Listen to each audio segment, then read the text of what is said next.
আসসালামু আলাইকুম viewers, welcome to three sister kitchen USA. আজকে আমার রেসিপি আলুর দম। এভাবে করে আলুর দমটা করলে রুটি, নান, পরোটা, লুচি যে কোনো কিছুর সাথে খাওয়া যায়, অসাধারণ লাগে এটা খেতে। তাহলে চলুন কিভাবে কি করছি দেখে নিই। প্রথমত আমি 4টা আলু নিয়ে নিয়েছি। আমি আলুগুলো সিদ্ধ করে নেব। আমি আলুগুলো মাঝখান থেকে কেটে সিদ্ধ করে নেব।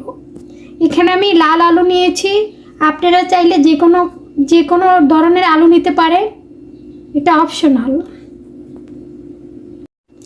দেন আমি আলুগুলো সিদ্ধ করে নিয়েছি। দেন আমি আলুগুলো ছিলে আলতোভাবে ভেঙে নেব।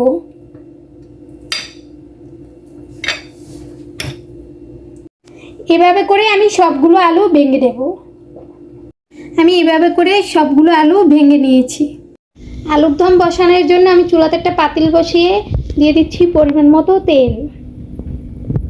দিয়ে দিচ্ছি 1 কাপ পেঁয়াজ কুচি। পেঁয়াজ কুচি দেওয়ার পরে দিয়ে দিচ্ছি 1 চামচ রসুন কুচি।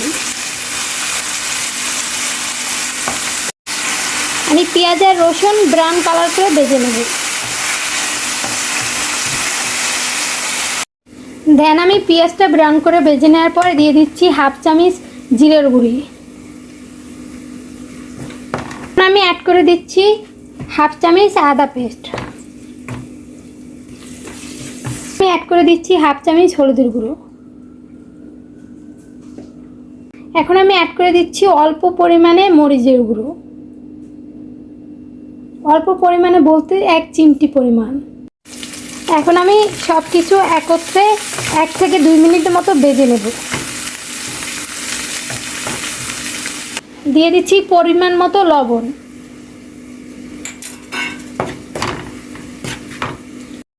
দিয়ে দিচ্ছি ছোট সাইজের 1 কাপ পানি। বেশ কিছুক্ষণ মশলাটা কষিয়ে নেব। আর আপনারা যদি আমার চেয়ে একটু বেশি করতে চান, সেই ক্ষেত্রে আপনারা মশলার পরিমাণটা একটু বেশি দেবেন। বেশ কিছুক্ষণ মশলা কষিয়ে নেওয়ার পরে আমি এখানে অ্যাড করে দিচ্ছি আলু। আলু দেওয়ার পরে আমি বেশ কিছুক্ষণ কষিয়ে নেব। মশলা যত কষাবেন ততই টেস্ট বাড়বে যে কোনো রান্নায়।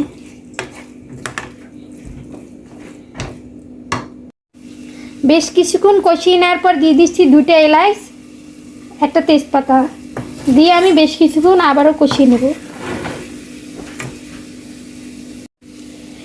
বেশ কিছুক্ষণ কষিয়ে নেওয়ার পরে আমি এখানে অ্যাড করে দিচ্ছি 1 মগ পানি। এখন আমি নেড়ে দিচ্ছি। আর এই পর্যায়ে আমি চুলার জালটা হাই হিটে রাখব।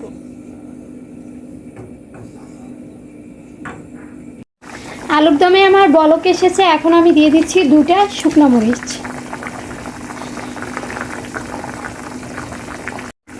শুকনো মরিচ দেওয়ার পরে বেশ কিছুক্ষণ রান্না করে নেব। চুলার জালটা মিডিয়াম করে দেব। দেন আমার আলুর দমটা হয়ে গিয়েছে। এখন আমি উপর থেকে ভাজা জিরের গুঁড়ি ছিটিয়ে দিচ্ছি। জিরের গুঁড়ি দেওয়ার পর আমি চুলাটা বন্ধ করে দিচ্ছি। বন্ধ করে পরিবেশন করে নেব। আমি ছোট একটা কড়াইতে পরিবেশন করে নিয়েছি। তো আপনাদের যদি আমার এই আলুর দমের রেসিপিটা ভালো লেগে থাকে, অবশ্যই লাইক, কমেন্ট, সাবস্ক্রাইব করবেন। আর আমি এই ছোট বাটিতে পরিবেশন কেন করেছি, বিকজ এটা আমি খাবো। তো আজকের মতো এই পর্যন্ত। সবাই ভালো থাকবেন, সুস্থ থাকবেন। আসসালামু আলাইকুম।